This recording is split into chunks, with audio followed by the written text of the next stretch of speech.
So, picture this.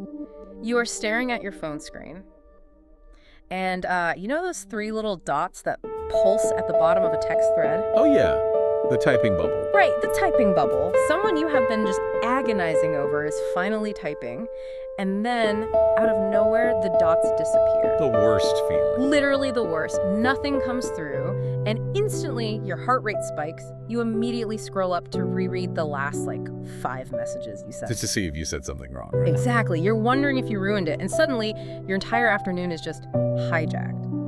Well, today we are doing a deep dive into exactly why that happens, because usually when we talk about economics, there is this comforting expectation of rationality. Right, like standard logic. Yeah, I mean, you put $1 in, you get $1's worth of goods out. It's balanced. You can look at the ledger and everything makes logical sense. But step into the world of human attraction and that ledger just goes completely out the window. It really does. Because we enter an economy that operates on entirely different principles. I mean, you can pour vast amounts of energy, time, and emotional labor into someone and get absolutely zero return. Oh, absolutely zero. Right. Or, conversely, you can do barely anything and have someone completely obsessed with you. The rules of standard financial logic just fail completely when you apply them to human connection. Okay, let's unpack this, because our mission today is to dissect a really brief but incredibly potent text called The Currency of Desire, and it attempts to explain that exact irrationality. The text opens with this really blunt foundational thesis. It just says, attention is currency. Which is such a great way to frame it. It is. It argues that in this internal economy, your focus, your mental bandwidth, your cognitive energy, that is the actual money. So when you are agonizing over that blank text message screen, you are essentially hemorrhaging funds. You're going bankrupt over a blank screen. And what's fascinating here is that the text argues the person who receives the bulk of this currency is almost never the person who gives you the most attention. Which feels so counterintuitive. It does. We often assume this transactional fairness in relationships. Like, if I pay attention to you, you will pay attention to me. But this text posits that our cognitive budget is actually allocated based on friction, not fairness. Right, and the specific quote from the text that stood out to me is, it says, "The person you think about the most is rarely the one who gives you the most attention. It's the one who gives you just enough." Just enough. Yeah, and it defines that by outlining the extremes. It says, not too much to feel secure, not too little to disappear, just enough to make you wonder. The word wonder is the operative term there. Yeah. Because if we look at this through the lens of cognitive allocation, the brain is fundamentally an anomaly detection engine. An anomaly detection engine. Okay, break that down for me. Well, evolutionarily speaking, our survival depended on conserving energy. When our environment is predictable, the brain categorizes it as safe and effectively turns off active processing, just to save calories, basically. Neural habituation sets in. Okay, that makes me think of a flickering light bulb in a kitchen. Oh, that's a perfect analogy. Right, because if the overhead light is on and working perfectly, you just ignore it. You cook, you read, you navigate the room without ever actually looking up at the ceiling. You have that neural habituation to the steady light. Exactly, it's a solved pattern. Yeah. And if the bulb is totally burnt out, I mean, you notice it once, you might navigate in the dark or swap it out, but you adapt to the new baseline pretty fast. But a flickering light one that just flashes on and off completely unpredictably, it commands absolute attention. You literally cannot look away from it. No, it's highly irritating, but is the only thing in the room you are focused on. Right, because a steady light is a solved pattern. A dark room, once you assess it, is also a solved pattern. But a flickering light is unresolved.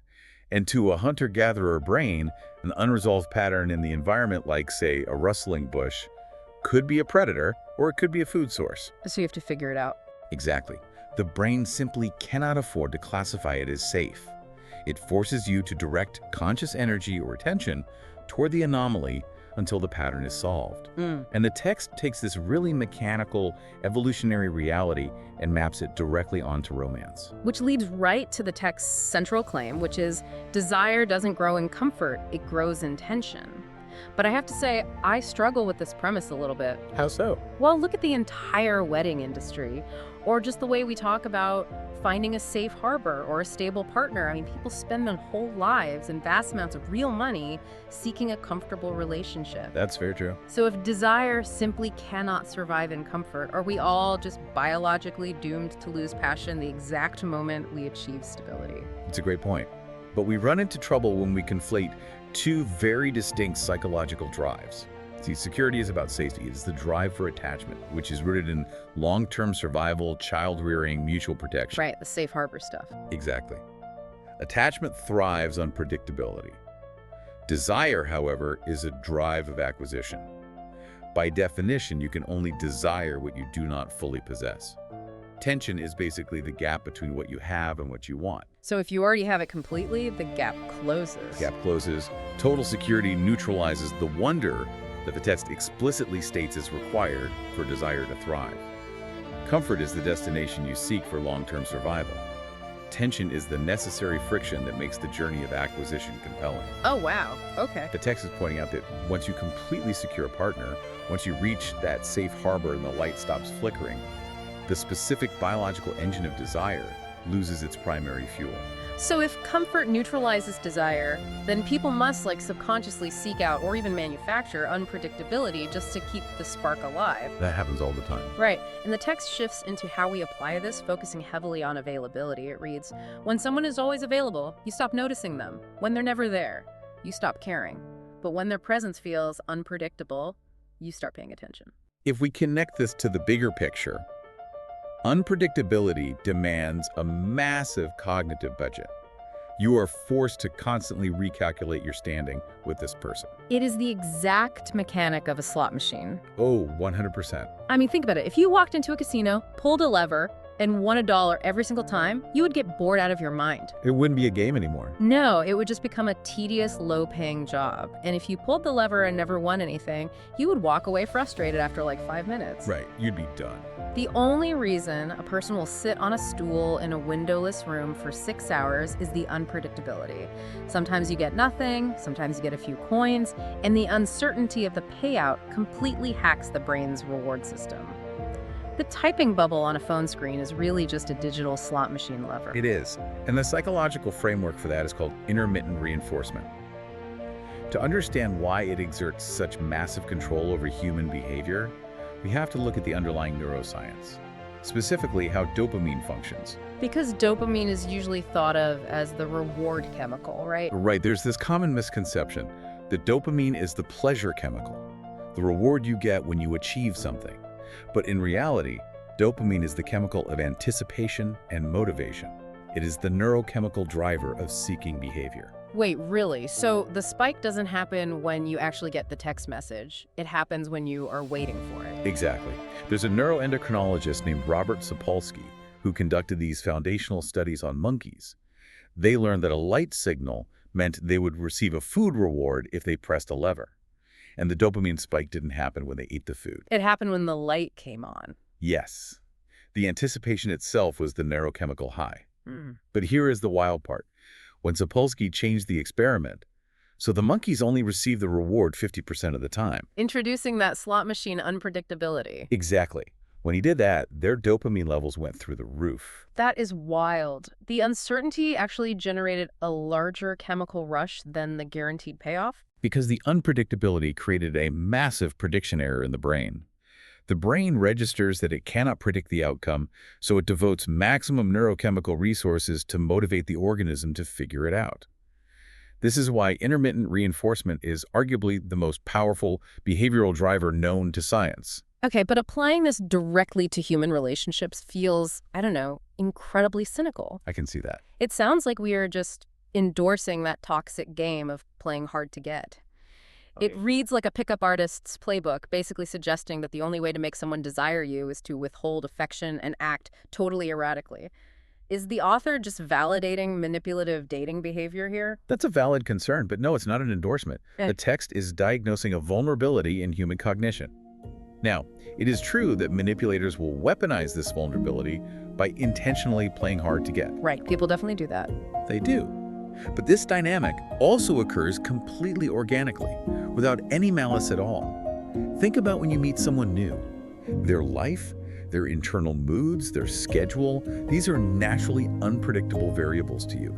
You do not know their baseline. So your brain is forced off autopilot? Exactly. You are monitoring their response times, analyzing the inflection in their voice, tracking slight changes in their body language just to gather data. You are forced to fund that puzzle with your own cognitive energy. No. The currency of your attention is basically drained from your accounts and deposited directly into the idea of this person simply because they are an unresolved variable. Your biological software dictates that unpredictable variables in your environment require monitoring. You don't even have a choice in spending the currency.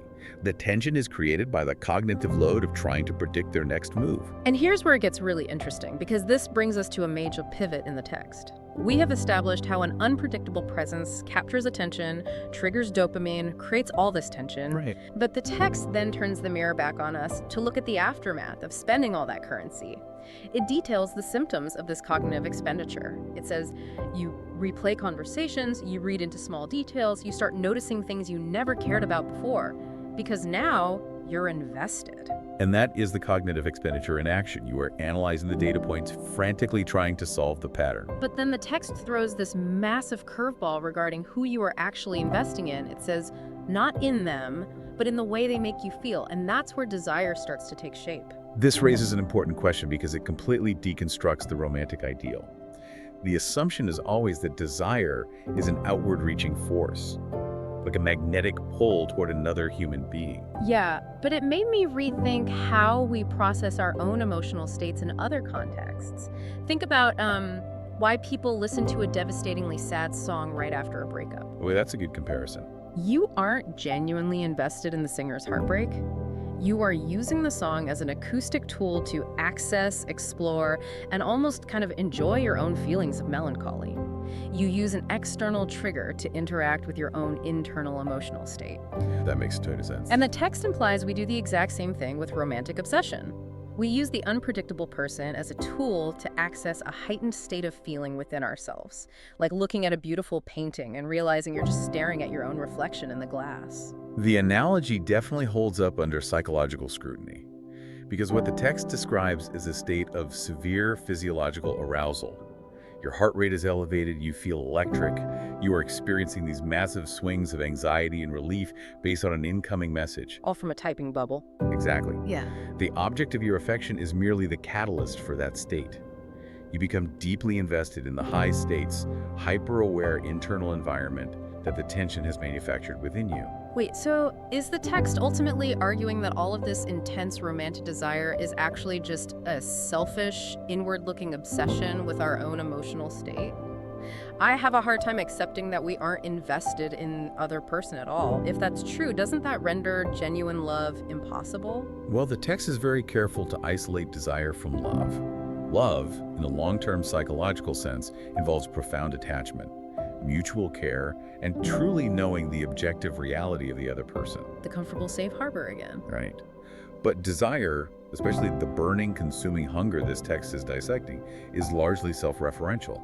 Consider the symptoms the text lists, replaying conversations, analyzing small details. You aren't actually learning new objective facts about the person's character or their values. No, I'm just managing the internal anxiety and excitement they triggered in me. Exactly. So I am interacting with a projection in my own brain rather than the actual human being sitting in front of me. I'm sitting there trying to interpret what a punctuation mark means for my own future security. Yes. And because you're spending so much of your own currency, your attention, on maintaining this internal state, another economic principle takes over, the sunk cost fallacy. Oh, I know this one. So in economics, the sunk cost fallacy occurs when you continue investing in a losing proposition simply because you have already invested heavily in it, and walking away means accepting a total loss. Like pouring more money into a failing business just because you've already spent your life savings on it. You just can't stomach the idea that the initial investment was totally wasted. Exactly. Now, mapped onto human psychology, the brain despises cognitive dissonance. If you have spent 40 hours this week obsessing over someone's unpredictable texts, your brain has to justify that massive expenditure of cognitive currency. It has to make sense of the ledger. Yes. So to resolve the dissonance, your brain convinces you that this person must be incredibly valuable to warrant such a huge investment. So I am artificially inflating their value just to justify the amount of time I have spent thinking about them. The value wasn't inherent in them at all. The value is generated by your own investment. You bought into the feeling of tension. You funded the cognitive puzzle, and now your brain is determined to see a return on that investment. Which usually manifests as an escalating kind of desperate desire to win them over completely and stabilize the relationship. Right, and that's where desire starts to take shape. Not organically between two people, but entirely within the mind of the one who's paying the most attention, driven by the sunk cost of their own mental energy. Wow. It really strips away the whole mythology of the soulmate and just replaces it with the stark reality of behavioral economics and cognitive load. It does. It's a tough pill to swallow, but it's very clarifying. Well, we have mapped out a pretty intense psychological landscape today. I mean, the text starts with the spark of an unpredictable presence. The person who gives you just enough attention to keep you wondering, keeping that light bulb flickering. The anomaly. Right. And we looked at how that unpredictability exploits our evolutionary wiring, triggering those dopamine prediction errors and forcing our brain to dump cognitive currency into solving the anomaly. And finally, we arrived at the jarring realization that this intense, consuming desire isn't necessarily about the other person. It is a massive investment in our own heightened emotional state, perpetuated by the sunk cost fallacy of our own spent attention. So what does this all mean for you listening right now?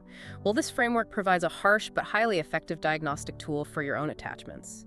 The next time you find yourself entirely consumed by someone who is running hot and cold, you can step back and analyze the economics of the situation. Look at the ledger. Exactly. You can ask yourself, am I actually discovering who this person is, or am I just using them like a sad song to access my own emotional intensity? Am I actually in love with them, or has my brain just tricked me into thinking they are valuable because I've spent so much mental currency trying to figure out their pattern? It forces you to take responsibility for where your attention is going, rather than feeling like a passive victim of someone else's mixed signals. It gives you the agency to audit your own cognitive ledger. Yeah. But, if we follow the logic of this text to its absolute conclusion, if desire strictly requires the tension of unpredictability, and if it is fueled entirely by our ongoing mental investment to resolve that tension, well, it leads to a fascinating and slightly unsettling thought experiment. Because the entire time you are experiencing this consuming desire, your stated goal is usually to secure the person. You want them to commit, to be predictable, to provide absolute comfort. But if you actually achieve that ultimate goal, if you get the total security, the predictable presence, and the constant availability you have been fighting for, does that victory automatically bankrupt the very desire that drove you there in the first place?